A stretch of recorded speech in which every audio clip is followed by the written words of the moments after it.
Meus amados, a paz do Senhor. Glória a Deus, é uma grande alegria estar aqui, cumprimentar tanto o pastor Sérgio, como também o Alexandre, o presbítero Alexandre e a Tânia, né, que são meus consogros, é? É um nome feio desse, né? Pelo amor de Deus. O Alexandre é muito mais velho do que eu, não sei se vocês já perceberam isso. É? Ele tá pintando o cabelo, não, né? Não, né? Glória a Deus. Eu vim para cá hoje para pregar um tema que era exatamente o texto que o Alexandre leu aqui, mas quando eu me ajoelhei ali para orar, o Senhor mandou eu trocar, e eu sou obediente. O Senhor tem algo para falar para a igreja, eu quero ser sensível a isso, em nome de Jesus, amém? Abra sua Bíblia no Evangelho de Marcos, no capítulo 2.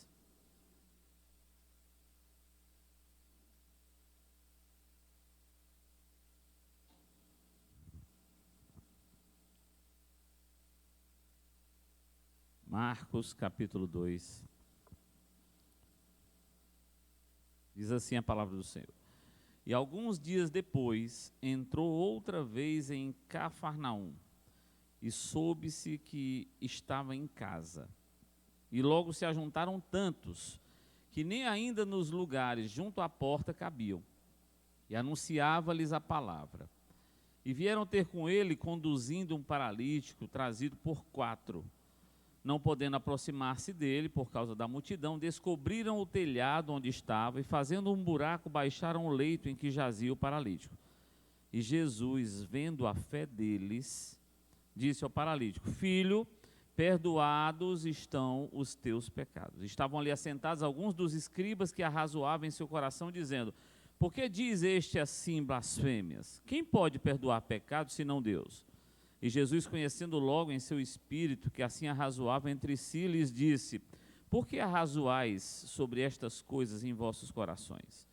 Qual é mais fácil, dizer ao paralítico: Estão perdoados os teus pecados? Ou dizer-lhe: Levanta-te e toma o teu leito e anda?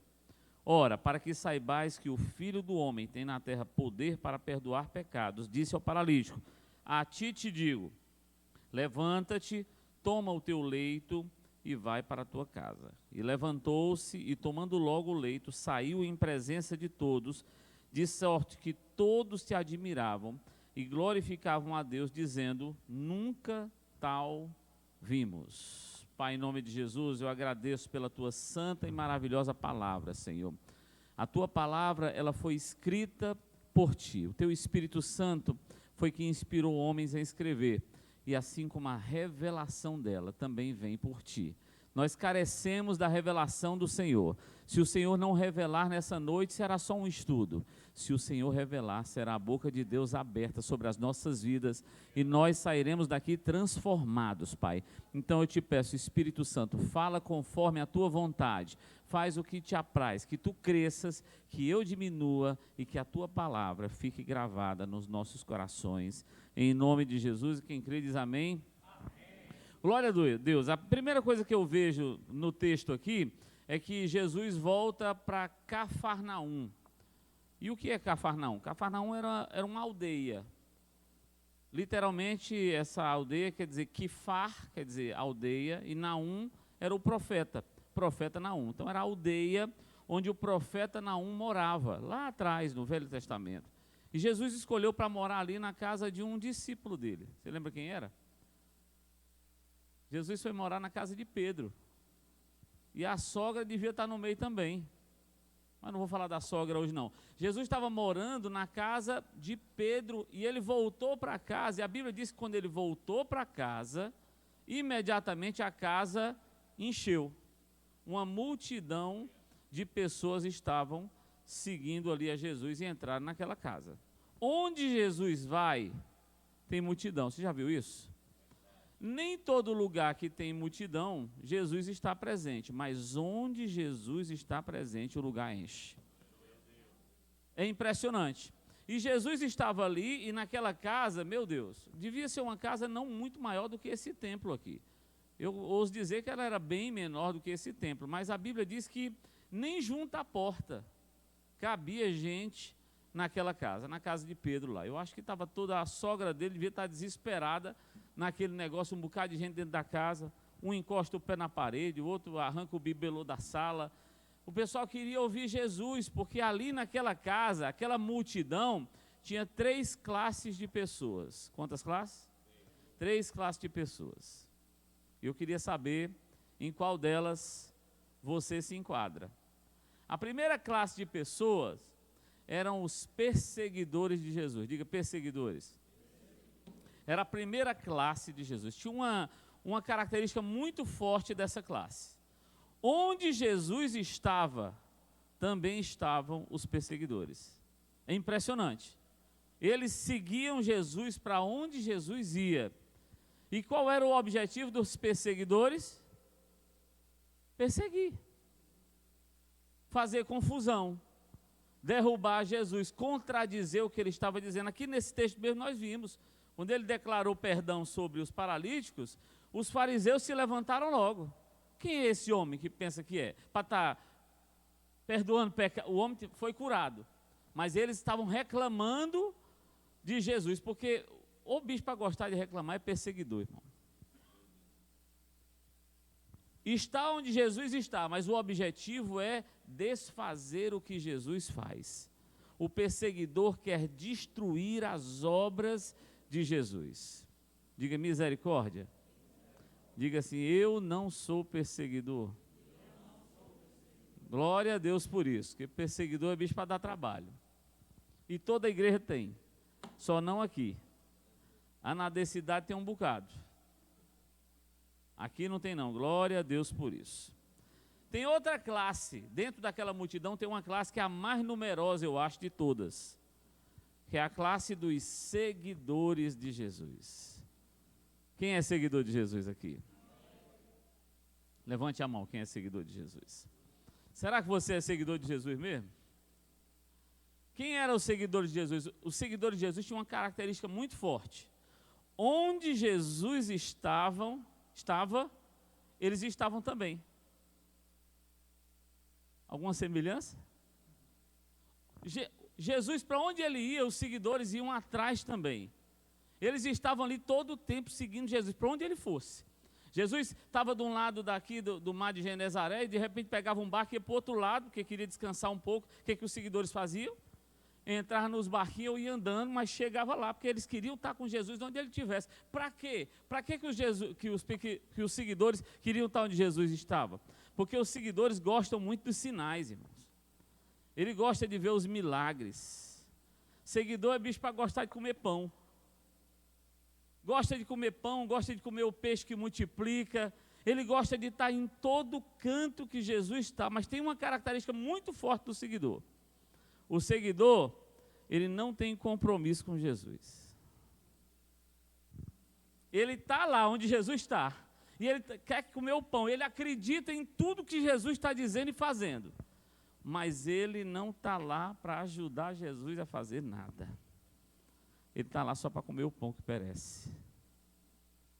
O seguidor, ele vai para onde Jesus está, mas ele está todo o tempo reclamando de tudo. O ar está muito frio hoje. Eita, está quente hoje. Eita, o louvor está alto demais, a bateria, meu Deus do céu. Esse baterista hoje está envenenado. Não, irmão. E o pastor hoje, o paletó dele não está bom. A mensagem eu não gostei muito. Hoje de manhã o pastor que pregou lá na cidade disse assim, tem crente, mas tem também cliente. Tem uns crentes que querem ser cliente, irmão. Eles querem vir para a igreja e querem que seja do jeito deles. Acha ruim quando não é do jeito dele, é seguidor. Seguidor é assim, irmão, reclama de tudo e entende de tudo, viu? No livro que eu escrevi, eu chamei isso de síndrome de Galvão Bueno. Sabe falar sobre tudo. O Galvão Bueno, ele sabe locucionar sobre futebol, handebol, natação, salto com vara, ginástica olímpica. Qualquer jogo ele sabe, agora ele não joga nada. Não chuta uma bola. E tem um bocado na igreja que é assim. Sabe falar sobre tudo. Era para ser assim. Se fosse eu, fazia assado. Se fosse tu, nem fazia. Porque tu não faz. O seguidor é assim, irmão, ele quer comer o pão, mas ele gosta mesmo de reclamar. Ele quer ver o circo pegando fogo, ele quer ver o que os perseguidores vão fazer com Jesus, porque ele quer rodear o cadáver. O seguidor é aquele que, quando acontece um acidente de bicicleta, 30 segundos depois tem quantos ao redor? Tem uma multidão ao redor, o cara que se ralou na bicicleta no meio da rua. O seguidor gosta de ver essa confusão, o circo pegando fogo. Quando tem uma confusão, eita, que a igreja enche de seguidor. Perguntar a você, você é seguidor de Jesus? Mudou de ideia? Todo mundo aqui era seguidor.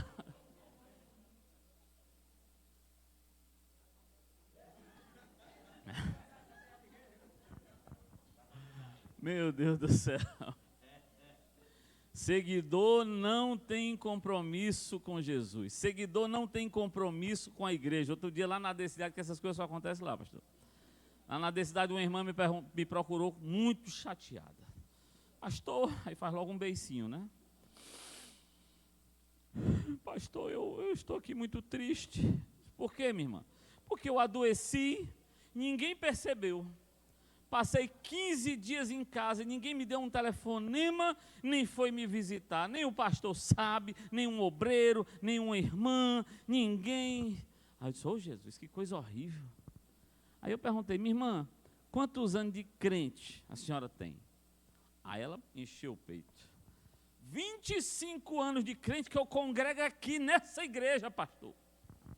Aí eu, glória a Deus. Então agora a outra pergunta é melhor.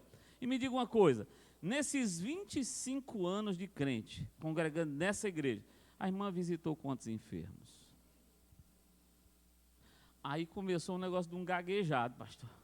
Não, porque mas pastor, aí a igreja, é porque a irmã não é a igreja.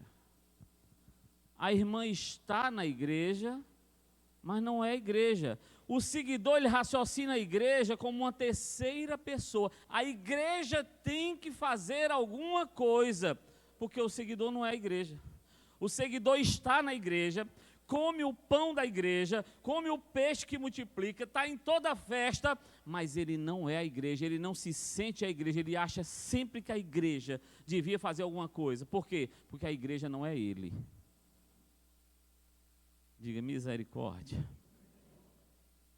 Mas tem uma terceira classe, que estava dentro dessa multidão, estava na casa lá, do Pedro, lá em Cafarnaum. E essa terceira classe, era a classe dos discípulos. Quem é discípulo de Jesus aqui? É a última classe, irmão, é a última classe. É a última... é a última classe. Não tem mais pegadinha, é a última classe. O discípulo tem uma característica muito forte. Onde Jesus está, ele também está. Mas tem uma diferença grande. O discípulo é comprometido com o reino de Deus. Ele não está esperando a igreja fazer algo por ele, porque ele é a igreja. Ele é que vai fazer. O que está precisando, pastor? Deixa que eu faço. Pode ficar aí, eu vou resolver. É uma questão grave que está no nosso meio, que parece que os discípulos estão diminuindo. Aqui não, todo mundo é discípulo. Mas lá na Decidade os discípulos parece que estão diminuindo. Tem muito seguidor, tem um bocado de perseguidor, mas discípulo mesmo, você vê que eu posso provar para você, bíblica e matematicamente, que os discípulos são muito menores do que os seguidores. Se eu pegar 1 Coríntios capítulo 15, verso 5, eu vou ver que Jesus, quando estava no monte e foi fazer a sua última pregação, ele disse assim, ficar em Jerusalém, até que do alto seja revestido de poder. Quando eu junto isso com Atos 1, eu começo a entender que essa mensagem que Jesus estava pregando ali, começou a subir. Imagina a cena comigo? Tu está lá no monte com Jesus, Jesus está pregando para ti, aí de repente tu vê, ele começa a flutuar na tua frente. E começa a subir, e diz, fica aí em Jerusalém, mas vocês vão ser revestidos do alto. Depois vocês vão ser minhas testemunhas. E continua falando e subindo, e todo mundo olhando. A Bíblia diz que estavam ali cerca, na verdade, mais de 500 irmãos. Quantos irmãos? Ali era o 40º dia da ressurreição de Cristo. Jesus sobe ao céu. 10 dias depois, é a festa de Pentecostes, acontece um evento. Nessa festa de Pentecostes com a igreja. O que foi? Você está aí? Na festa de Pentecostes acontece o batismo com o Espírito Santo. Amém? Vocês estão aí, todo mundo? Tudo certo? 10 dias, a distância de 10 dias entre Jesus subir ao céu, cerca de 500 irmãos. O batismo com o Espírito Santo, a Bíblia diz que estavam cerca de 120 irmãos reunidos no cenáculo, perseverando em oração, e veio um vento, um som como de um vento impetuoso, encheu aquele lugar e todos foram batizados com o Espírito Santo. Quantos foram batizados, irmão? Mas eram 500. 10 dias atrás eram 500, irmão. Batizados com o Espírito Santo só ficou 120. Eu começo a entender quem era seguidor e quem é discípulo. Porque o discípulo, ele persevera, irmão. Ele não desiste na primeira curva de dificuldade, não, ele persevera. O discípulo, ele não faz beicinho, irmão. Quando recebe uma palavra mais dura de um obreiro ou do pastor, ele não se ressente, não. O seguidor vai embora. O seguidor vai embora. Muda de igreja, muda de rebanho. O discípulo, ele não muda, não.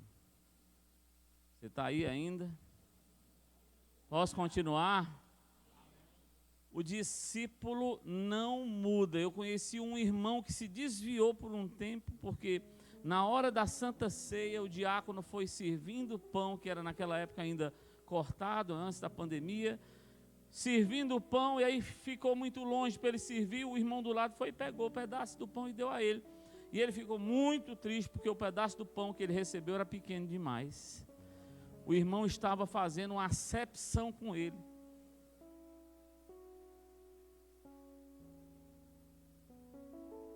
Será, irmão? E às vezes nós não somos assim também.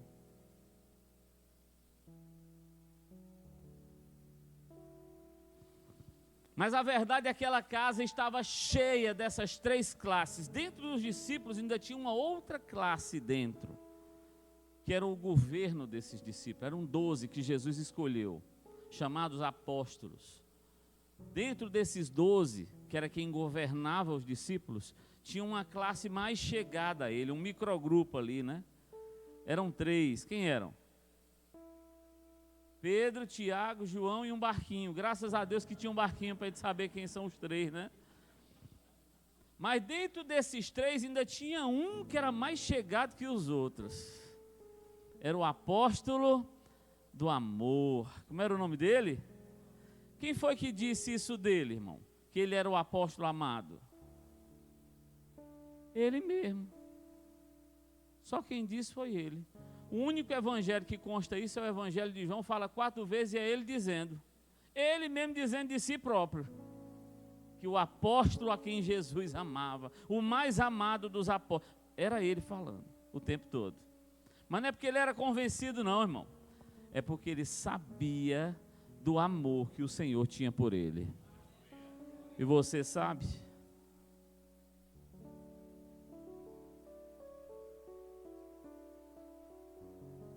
Pastor, está na hora de ir embora. Calma, irmão. Eu tenho até meia-noite, segunda que me falaram.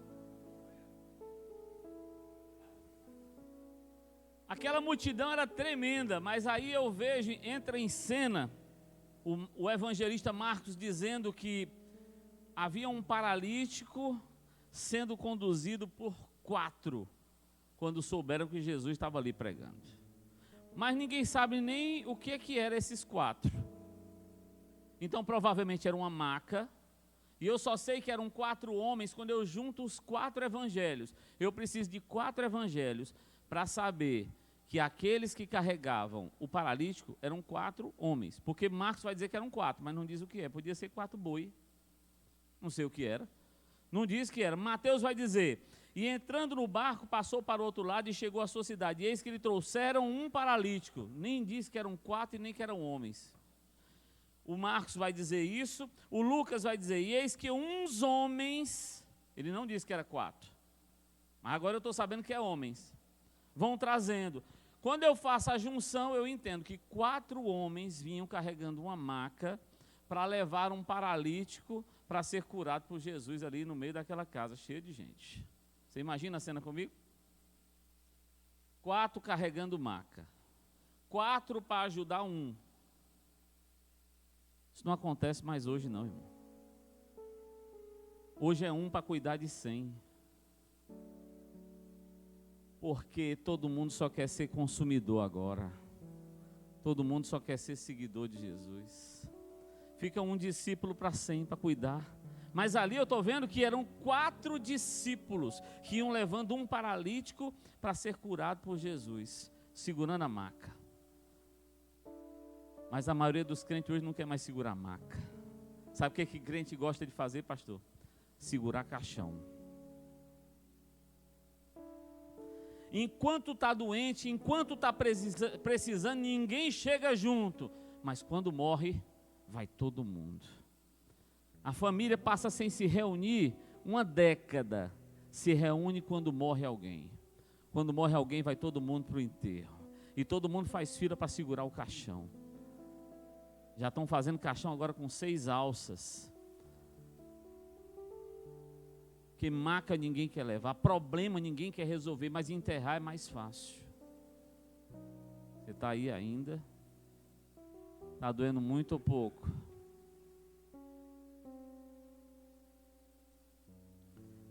Quatro homens levando um.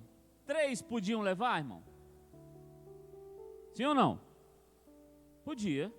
3 podiam levar naquele contexto.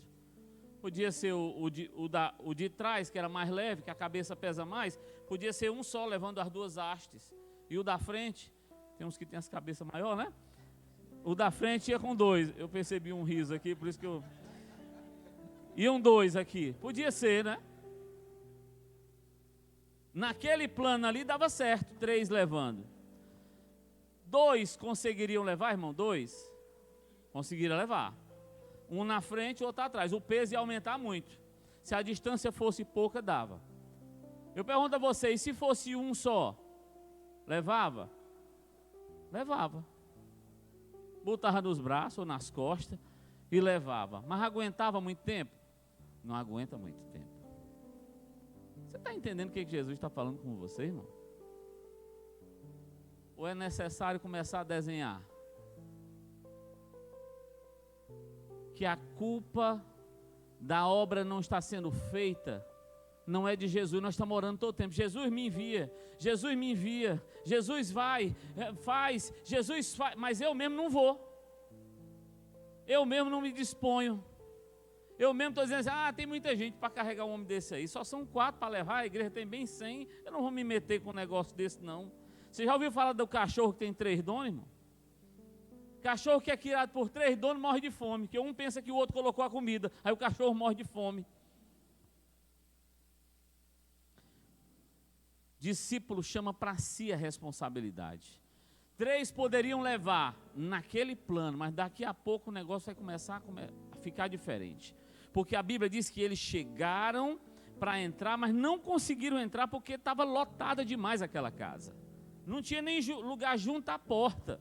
E aí a diferença, se fosse 4 perseguidores levando essa maca, o que eles iam dizer agora? O perseguidor não tem interesse da pessoa ser curada. Sabe o que o perseguidor quer? Ele quer que aquela pessoa fique dependente. Perseguidor ama dependentes. Perseguidor ama que as pessoas fiquem dependentes dele. E tem líderes perseguidores, irmão. Que ele quer ser o salvador, ele não aponta para Jesus, ele quer ser o salvador, então ele diz, não precisa não, deixa esse aqui que a gente cuida dele, vamos levar ele de volta, a gente fica dando a cesta básica dele.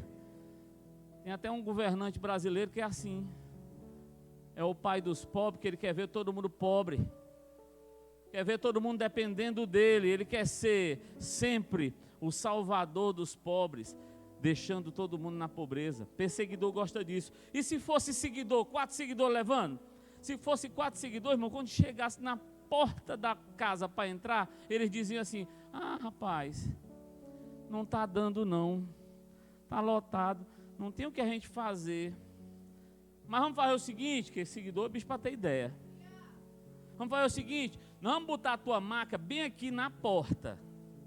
Porque só tem uma porta. Ele vai ter que sair daqui em alguma hora. Tu fica aqui no sol quente mesmo. Quando ele sair, ele vai te ver, aí ele te cura. E já solta a maca logo, porque seguidor tem calo nas mãos rápido. Dá logo uma alergia quando ele tem que ajudar alguém. Seguidor não gosta de ajudar ninguém. Discípulo é diferente. Discípulo chega lá e diz assim: epa, peraí, não está dando aqui não. Vamos fazer outra coisa. Porque nós só vamos sair daqui quando esse irmão entrar na presença de Jesus. Não está dando na porta, não? Vamos pela janela. A janela está lotada também, não dá. Já sei. Vamos subir.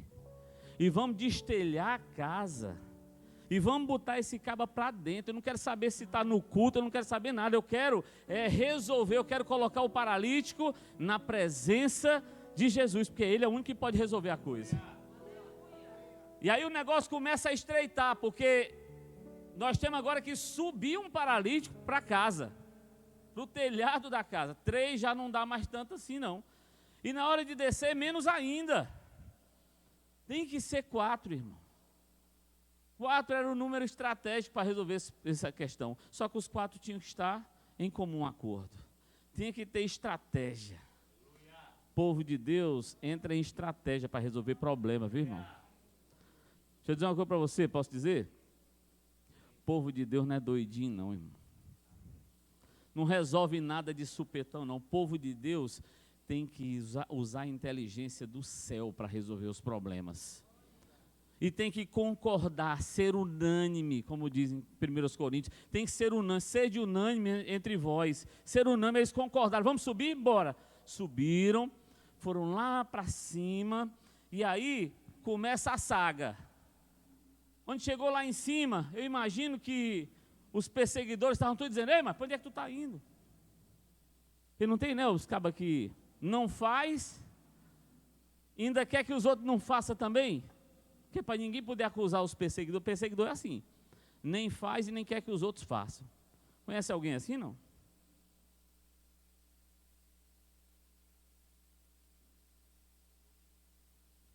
Só espero que não seja você. Chegou lá em cima, e agora, o que a gente faz? É o seguinte, nós vamos ter que quebrar esse telhado. Nós vamos ter que quebrar esse negócio aqui para botar esse homem para dentro. Rapaz, mas tu é doido, macho. Está tendo um culto. Jesus está pregando no culto. Você imagina a cena? Eu estou pregando aqui agora e os irmãos estão querendo arrombar o telhado para botar um paralítico para dentro do templo. Olha a deselegância de interromper o culto. Mas eles não estão preocupados com isso. Nós vamos arrombar esse culto aqui, esse telhado aqui agora. Sabe por quê, irmão? Porque nessa hora, os perseguidores não iriam deixar nunca fazer isso. Sabe por quê? Porque perseguidor é doido por estrutura. Perseguidor adora tijolo, cimento, madeira. Perseguidor adora conforto. Ele não quer que mexa em nada, é cheio de coisa. Diga misericórdia, irmão. O perseguidor, ele mata uma pessoa por uma cadeira. Eu estou falando espiritualmente, é claro, né, irmão? Não, irmão, não pode sentar aqui não. Aqui é a cadeira da irmã Chiquinha.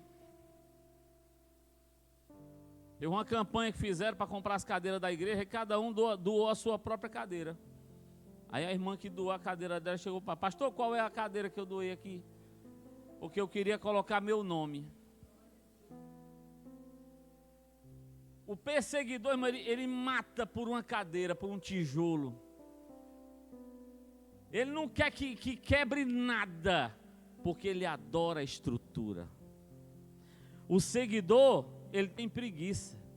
Ele não quebra porque ele está com preguiça de fazer. Rapaz, isso vai dar muito trabalho, não, tu é doido. E depois vamos ter que desfazer. Não dá certo não. O discípulo quebra a estrutura para botar um homem na presença de Deus. Sabe por quê? Porque o discípulo sabe que telhado qualquer um ajeita, mas paralítico só Jesus pode ajeitar. Ele tem a consciência de que quem vai resolver o problema é Jesus, não é você. Você ouviu isso que eu disse, irmão? Não é você. Na hora que eles arrombaram o telhado, eu imagino a cena que eles devem ter prendido 4 cordas, uma em cada alça da maca. Faz sentido? E eles sincronizaram, ó. Tinha que estar sincronizado. À medida que um soltava um pouquinho a corda, o outro tinha que soltar também, porque senão o aleijado ia se quebrar todinho no chão. Mas cada um foi soltando de pouquinho em pouquinho, até que Jesus, a Bíblia diz que Jesus olhou a fé deles, plural. Ele não olhou a fé do paralítico, ele olhou a fé deles. Engraçado, Jesus não falou o nome desses homens, né? Jesus não chamou esses homens para orar por eles. Jesus não parou o culto e disse assim: irmãos, está aqui esse paralítico, nós vamos orar por ele agora. Mas eu queria aqui enaltecer esses 4 que corajosamente quebraram tudo para botar esse homem aqui. É o Sadraque, o Mesaque. Não falou o nome deles. Ninguém sabe até hoje. Sabe por quê, irmão? Porque eu e você somos apenas carregadores de maca. O nosso trabalho é colocar pessoas na presença de quem pode resolver, que é Cristo. Eu não resolvo o problema e nem você também. Eu e você somos ilustres desconhecidos do reino de Deus. Nem tem um nome nos anais da história. A sua função e a minha é só colocar na presença de Cristo. Eu imagino que aquela maca ficou na altura dos olhos de Jesus. Saber colocar paralíticos diante da presença de Jesus é algo incrível. Mateus 6, de 1 a 2, vai dizer assim: guardai-vos de fazer a vossa esmola diante dos homens, para serdes vistos por eles. Aliás, não tereis galardão junto de vosso Pai que está nos céus. Quando, pois, deres esmolas, não faças tocar trombeta diante de ti, como fazem os hipócritas nas sinagogas e nas ruas, para serem glorificados pelos homens. Em verdade vos digo que já receberam o seu galardão. Tão difícil dar glória a Deus nessa mensagem, né, irmão?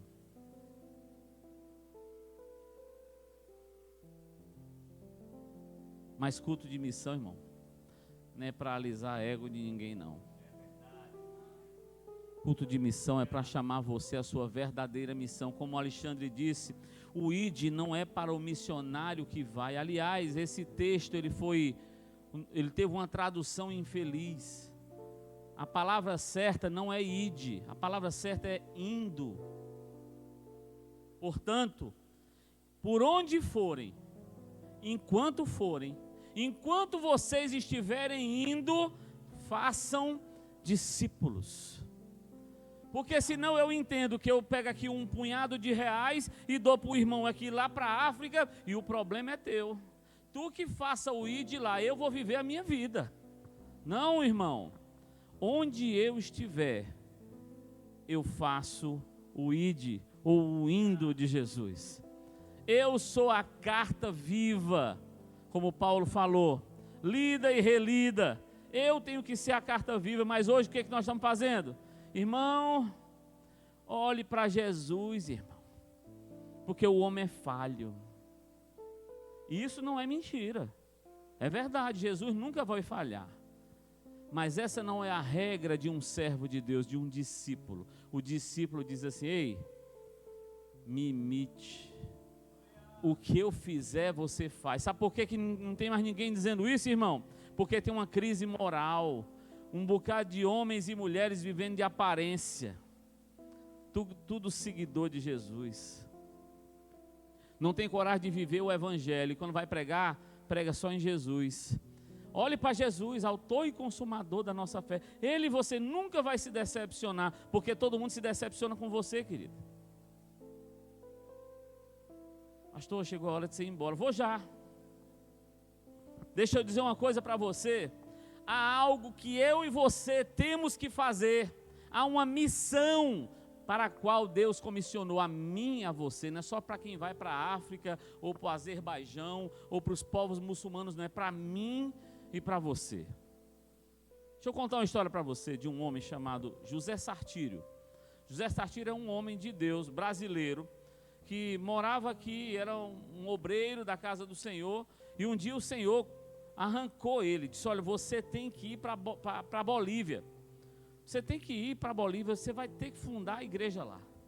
E ele disse: Senhor, não dá a minha mulher, e a história é linda e longa, eu vou resumir ela em algumas frases, para que você possa entender o que eu quero dizer.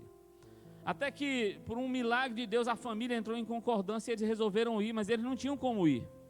Então eles foram para o pastor deles, numa igreja que ficava no pé da selva amazônica. Atravessava a rua, começava a selva amazônica. E eles iam para lá pela selva, porque não tinham dinheiro para ir de avião. Isso era 40 anos, 50 anos atrás. E aí eles fizeram o culto missionário, o pastor colocou ele para pregar e disse: não fale de oferta. Porque o pastor estava com muita raiva porque ele ia embora. Porque tem uns pastores que ficam com raiva quando mesmo vão embora. E aí ele disse: não fale de oferta, coisa nenhuma. Mas a pregação, Deus falou tanto na pregação que o pastor, quando assumiu o microfone, disse assim: olha, irmãos, nosso amado irmão José Sartírio está indo agora fundar uma obra lá na Bolívia. E eu queria que ele vai ficar na porta da igreja. E eu queria que você não saísse, não passasse pela porta. Se você tem como ajudar o nosso irmão, ajude, para que ele possa fazer essa viagem para lá, porque a viagem é muito dispendiosa e ele não tem recurso próprio para isso. E ele, com muita vergonha, foi lá para a porta, deu a benção apostólica, todo mundo foi embora. Ok, irmão Zé Sartírio recebeu aquela oferta, viajou para a Bolívia, fundou a obra ali na Bolívia. Perdão, não é Bolívia, é Colômbia. Bogotá é na Colômbia, né? Não, foi na Colômbia, perdão, esquece Bolívia. Foi na Colômbia. Fundou aquela obra na Colômbia e hoje é uma das, se não for a maior igreja da Colômbia, é uma das maiores igrejas da Colômbia.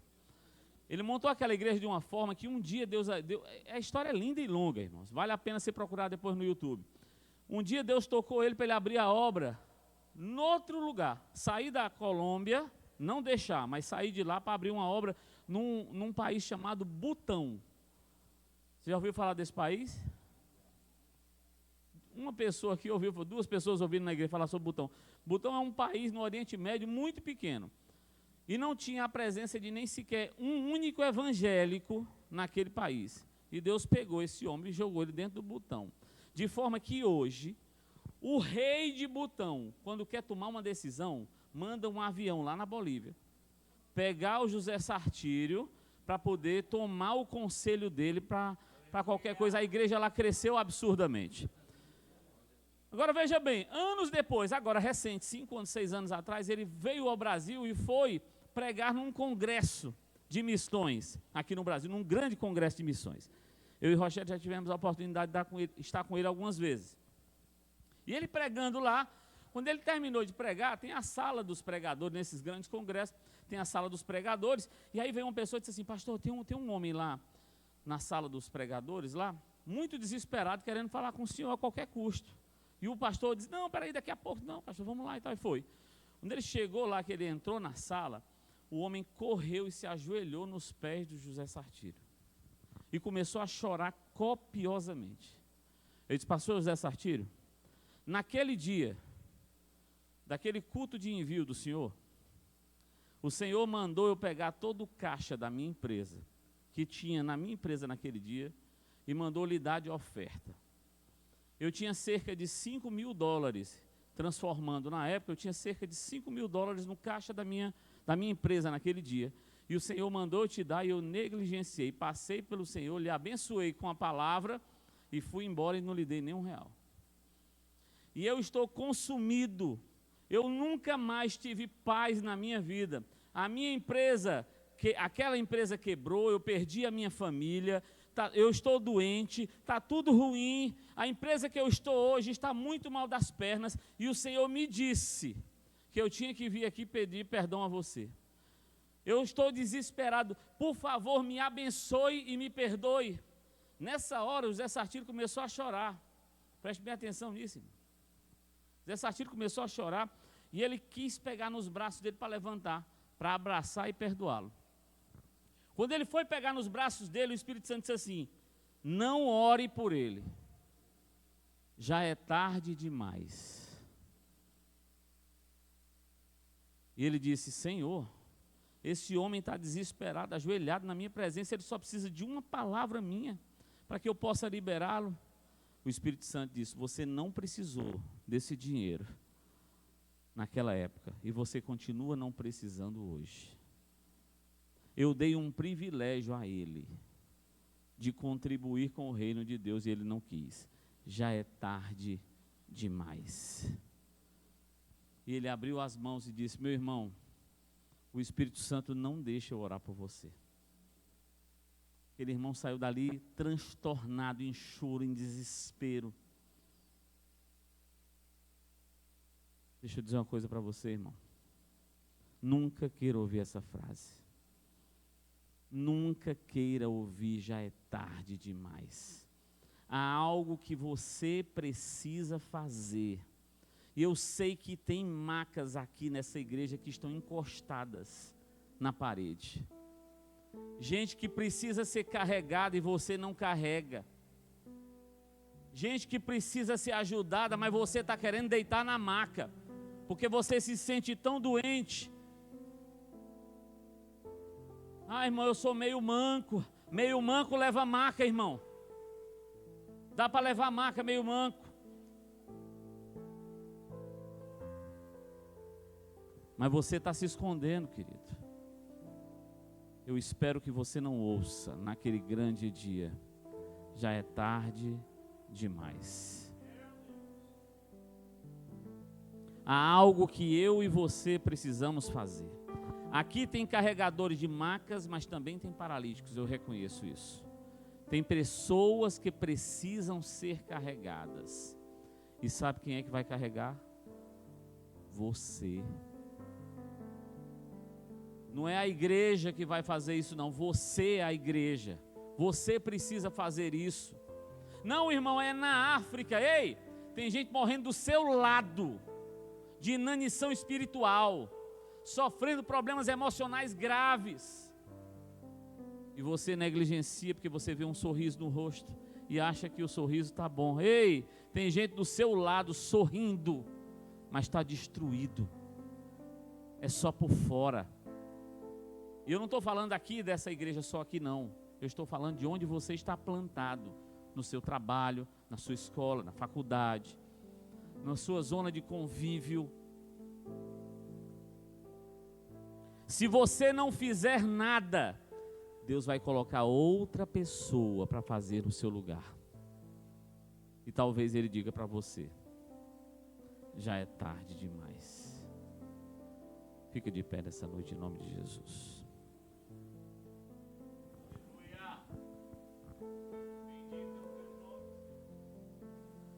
Quero que você feche os olhos onde você estiver. Mas fecha mesmo, fecha os olhos completamente.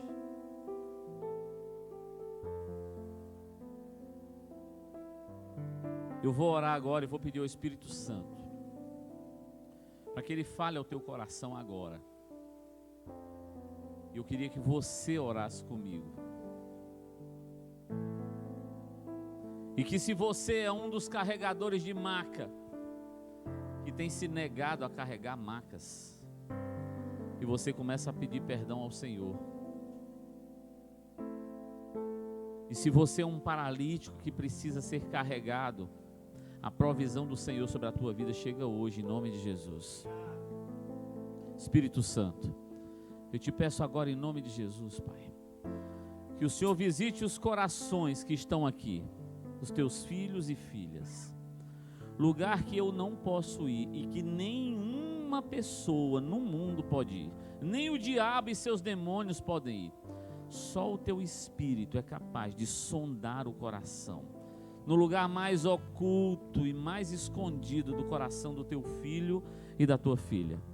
Eu quero te pedir, Espírito Santo, traz de lá a memória, traz de lá a informação para a mente do teu filho e da tua filha, sobre o teu desejo e sobre a falha que o teu filho e a tua filha cometeram. No nome santo de Jesus, que passe um filme na sua cabeça agora. E que ele saiba, em nome de Jesus, o que precisa ser feito para a glória do teu nome. Não abre os olhos ainda, fica no teu lugar. Se o Senhor falou contigo a respeito desse negócio, se você é um dos que não está levando a maca como deveria levar, eu queria que você saísse do teu lugar e viesse aqui para frente. Eu quero orar para a tua vida. Se você não tem carregado macas como era para carregar, sai do teu lugar e vem para frente. Os outros ficam com os olhos fechados no seu lugar. Se Deus não falou com você, não saia. Mas se Deus está falando, não negligencie a voz do Senhor. Sai do teu lugar e vem para cá.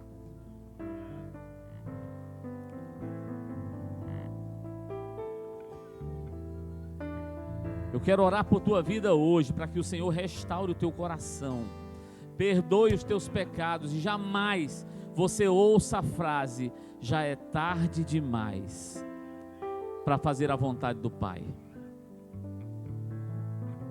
Eu vou orar agora, mas eu sei que ainda tem gente para vir. Mas eu vou orar por esses aqui que estão aqui na frente. Pai, em nome de Jesus, eis aqui diante do Senhor homens e mulheres que têm andado na tua casa, têm vivido no teu reino, têm se alimentado do teu pão, Senhor, mas não têm feito a tua vontade nessa área. Têm ido, mas não têm ajudado outros a ir. Não têm pegado na alça das macas que necessitam ser pegas. Eu quero te pedir agora, Pai, que o Senhor perdoe os meus irmãos agora. Eles oram agora e te pedem perdão. Eu quero te pedir, Espírito Santo, ouve a oração dos teus filhos agora e libera perdão sobre as suas vidas. Sejam perdoados, os seus pecados são perdoados, como diz a Escritura, em nome do Senhor Jesus. Agora, Pai, dá consciência plena e absoluta aos teus filhos. As palavras que eu falei de mim caiam por terra, mas as que vieram do trono da tua glória nunca mais sejam esquecidas pelos teus filhos. E que essas palavras, Pai, sejam um motivador para que os teus filhos sejam discípulos do Senhor, dispostos a fazer toda a tua vontade nessa terra. Sejam instrumentos do Senhor nessa terra. E eu quero profetizar sobre as suas famílias, Pai. Eu quero profetizar prosperidade nas suas famílias. Famílias prósperas, casamentos abençoados, paternidade abençoada, descendência abençoada. Um pedaço do céu na terra é o lar dos teus filhos a partir de hoje. E o teu nome será glorificado nas suas vidas, nas suas casas, na sua boca, Pai, e nos seus atos. Sobre a tua igreja, Pai, aqueles que estão com as suas mãos aptas a carregarem maca, estão carregando, dá forças, Pai, dá sabedoria e inteligência espiritual para que continuem fazendo todo o teu propósito e que sejam uma bênção para esta igreja, para Fortaleza, para o Ceará, o Brasil e o mundo. Seja uma bênção no céu e seja uma bênção na terra, em nome do Senhor Jesus. E quem crê diz amém. Que Deus em Cristo abençoe profundamente a sua vida e que você seja um carregador de maca abençoado em nome de Jesus. Amém, meus irmãos.